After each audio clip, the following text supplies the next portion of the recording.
Rape করেছে একটা, মানে ভিডিও করেছে একটা ছেলে, আর রেপ করেছে 4 জন।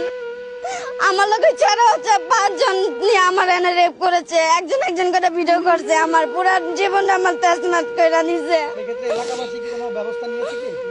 না, কোনো ব্যবস্থা নেই নাই। পুলিশও 2 জন আসামি ঘুরে বেড়ে পুলিশে ধরে না, আর আমগো বলে চইলা যাইতে। প্রভাবশালী না তারা এই জায়গায় মানে ম্যানেজার নি করে। আর তার স্বামী হলো যে বিএনপির নেতা, এই আগে নগা ছিল, নগাতন বিএনপির নেতা গিরি করে এই জায়গায় এসে পলাইছে।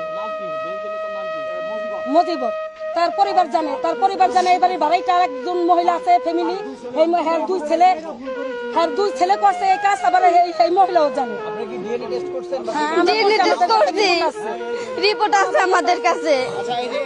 এই যে সব এই যে এখানে সব রিপোর্ট আছে। এটা ডিএনএ টেস্টের রিপোর্ট, 5 জনে করছে এটা রিপোর্ট। ঢাকা এটা ঢাকা মেডিকেলের।